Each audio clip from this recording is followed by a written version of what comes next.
हम इस वीडियो में डिस्कस करेंगे विलियम शेक्सपियर के ड्रामेटिक प्ले हैमलेट को, जो कि 1623 में पब्लिश किया गया था और ये 5 एक्ट प्ले है। इस वीडियो में हम इस प्ले के करैक्टर्स को डिस्कस करेंगे और इसके सारे एक्ट्स को देखेंगे इजी वर्ड्स के अंदर। मैं कोशिश करूंगी अगर आप इसको एग्जाम नाइट पे सुने तो आपको नोट्स को पढ़ने की जरूरत ना पड़े। सबसे पहले करैक्टरिस्टिक्स देख लेते हैं। पहला करैक्टर है हैमलेट, जो कि डेनमार्क का प्रिंस होता है। वो अपने बाप की मौत का बदला लेना चाहता है अपने चाचा क्लॉडियस से, जिसने उसके बाप को मारा होता है, और वो अब किंग बन चुका होता है डेनमार्क का। सेकंड करैक्टर है क्लॉडियस, डेनमार्क का न्यू किंग, जिसने अपने भाई का मर्डर कर दिया होता है और अपने भाई की वाइफ गर्ट्रूड से शादी कर लेता है।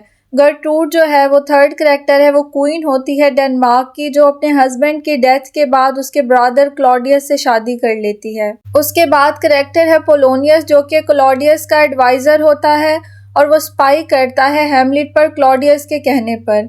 वो हैमलेट की लवर ओफिलिया का बाप भी होता है। हैमलेट बाद में पोलोनियस का मर्डर कर देता है। उसके बाद करैक्टर है लेयरटीज, जो कि पोलोनियस का बेटा होता है और ओफिलिया का भाई होता है। जब हैमलेट पोलोनियस का मर्डर कर देता है तो वो हैमलेट से बदला लेने के लिए फ्रांस से आता है। नेक्स्ट करैक्टर है होरेशियो, जो कि हैमलेट का लॉयल और ट्रस्टेड फ्रेंड होता है, पूरे प्ले में उसका साथ देता है। उसके बाद दो करैक्टरिस्टिक्स हैं, रोज़ेनक्रेंट्ज़ और गिल्डनस्टर्न, जो कि हैमलेट के चाइल्डहुड फ्रेंड्स होते हैं।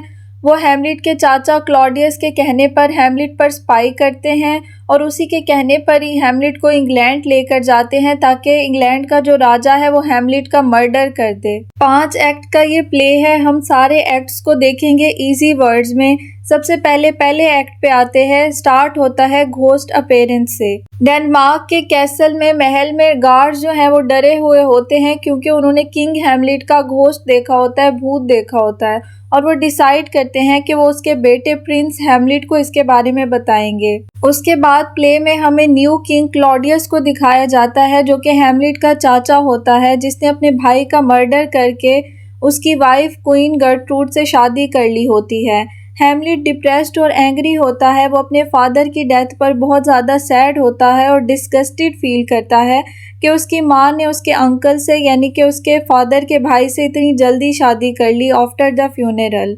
उसके बाद एक्ट 1 में दिखाया जाता है पोलोनियस का बेटा और ओफिलिया का भाई लेटीज फ्रांस जा रहा होता है, और वो जाते जाते अपनी बहन से कहता है कि वो हैमलेट से दूर रहे, क्योंकि हैमलेट पागल है।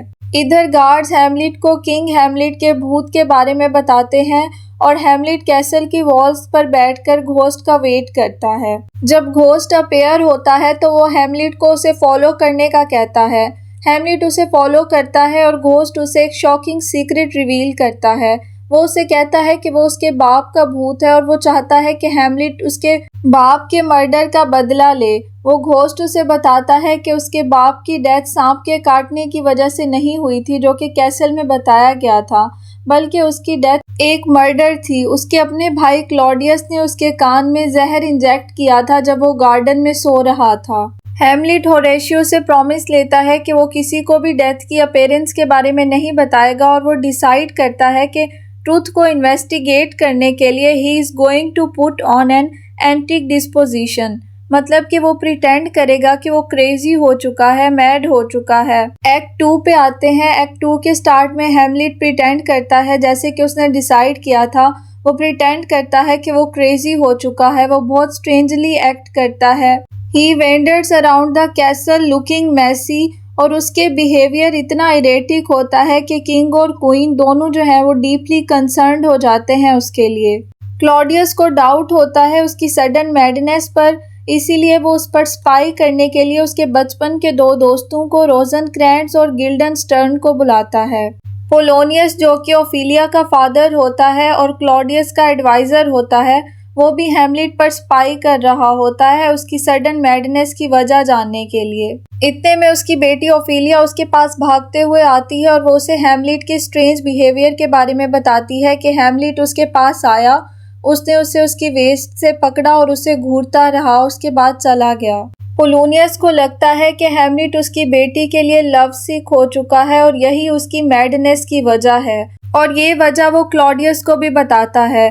उधर हैमलेट के दोनों बचपन के दोस्त जब उस पर स्पाई करने की कोशिश कर रहे होते हैं, रोज़ेनक्रेंट्ज़ और गिल्डनस्टर्न, वहाँ हैमलेट उन्हें पकड़ लेता है और पूछता है कि क्या वो ये सब उसकी माँ के और क्लॉडियस के कहने पर कर रहे हैं, तो वो दोनों उसे बता देते हैं कि हाँ, वो क्लॉडियस के कहने पर उसे स्पाई कर रहे हैं। उसके बाद हम आते हैं एक्ट 3 पे, जहाँ क्लॉडियस और पोलोनियस हैमलेट का सच जानने के लिए ओफिलिया और उसकी एक सीक्रेट मीटिंग अरेंज करते हैं, जहाँ वो क्लोडिया को कहते हैं कि उसे एक लॉबी में वॉक करनी है, चलना है, जहाँ पे हैमलेट आ रहा होता है। क्लॉडियस और पोलोनियस दोनों छुपकर उन्हें देखने लगते हैं। हैमलेट को पता चल जाता है कि वो सीक्रेटली उसे देख रहे हैं, तो ओफिलिया से वो बहुत क्रूरली बात करता है। उसे कहता है to get thee to a nunnery, मतलब कि उसे एक ऐसी जगह पर चले जाना चाहिए जहाँ पर नन्स रहती हैं। हैमलेट के इस बिहेवियर से ओफिलिया हार्ट ब्रोकन हो जाती है और पोलोनियस को बिलीव हो जाता है कि हैमलेट लव सिक तो नहीं है।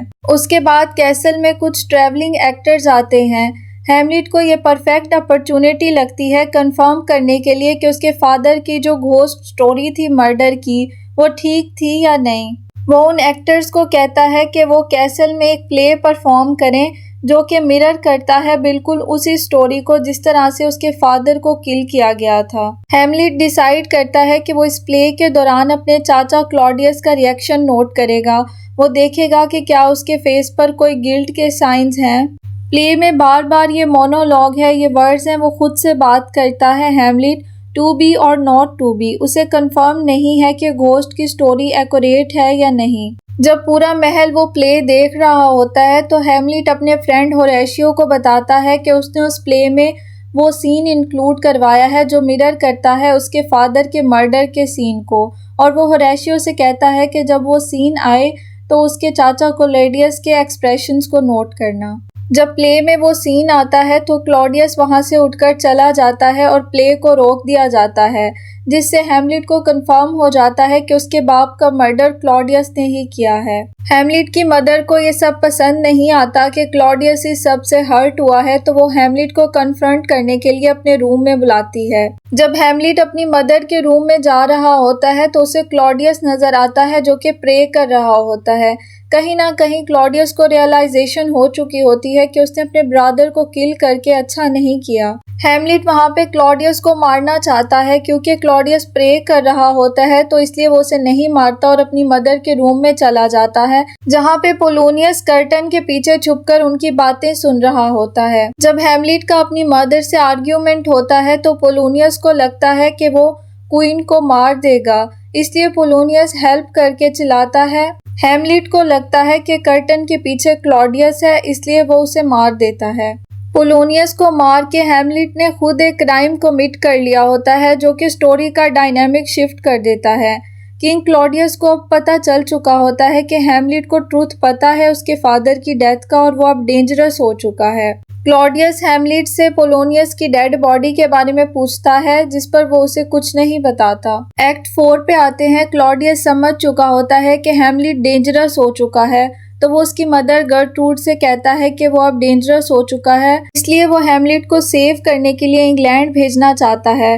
वो उसके 2 चाइल्डहुड के फ्रेंड्स रोजनक्रांच और गिल्डनस्टर्न को बुलाता है, उन्हें एक लेटर लिख कर देता है जिसमें वो इंग्लैंड के किंग को लिखता है कि वो हैमलेट का मर्डर कर दे। ओफिलिया अपने फादर की डेथ के बाद कम्प्लीटली तौर पे शैटर्ड हो चुकी होती है। She loses her grip on reality और स्ट्रेंज सॉन्ग्स और सैड सॉन्ग्स गाना शुरू कर देती है। ओफिलिया का भाई लेयरटीज फ्रांस से वापस आता है और वो बहुत फ्यूरियस होता है क्योंकि उसके बाप का मर्डर हो चुका होता है और उसे बरीड किया गया होता है without a proper royal funeral. वो बहुत फ्यूरियस होता है और क्लॉडियस को थ्रेटन करता है कि वो उसके थ्रोन को ओवरथ्रो कर देगा, लेकिन क्लॉडियस उसे काम डाउन कर लेता है।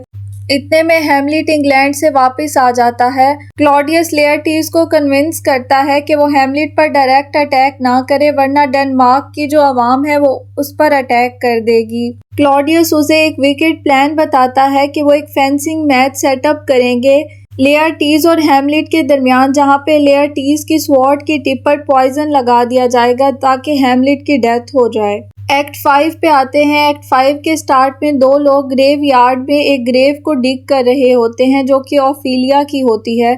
ओफिलिया की पानी में डूबने से डेथ हो चुकी होती है, लेकिन उसकी डेथ की कंफर्मेशन नहीं होती कि वो सुसाइड थी या फिर नेचुरल डेथ। वो दोनों ग्रेव डिगर्स आर्ग्यू कर रहे होते हैं कि क्या ओफिलिया डिजर्व करती है प्रॉपर रिलीजियस फ्यूनरल को या नहीं, क्योंकि क्रिश्चियन बरियल उन लोगों के लिए अलाउ नहीं किया जाता जो सुसाइड करते हैं।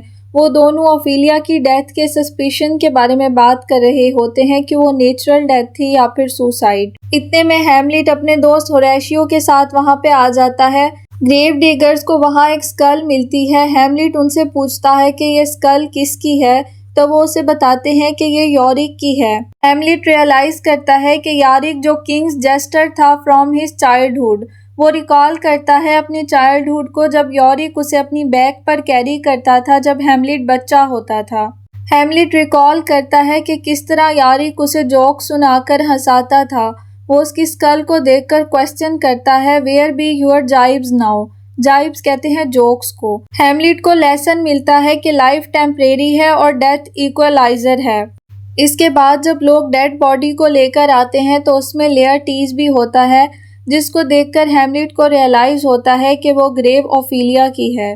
हैमलेट ये रियलाइज करके ग्रीफ में चला जाता है, सदमे में चला जाता है। हैमलेट और ओफिलिया का भाई लेयरटीज दोनों ओफिलिया की ग्रेव में जंप करते हैं और वो वहां पर भी आर्ग्यू करने लगते हैं, लड़ने लगते हैं। लास्ट सीन में क्लॉडियस हैमलेट और लेयरटीज के दरमियान में एक फेंसिंग मैच करवाता है, जिस ऑफर को हैमलेट एक्सेप्ट कर लेता है। उन दोनों के दरमियान जब फेंसिंग मैच हो रहा होता है तो लेयरटीज की स्वॉर्ड की टिप पर पॉइजन लगा दिया जाता है।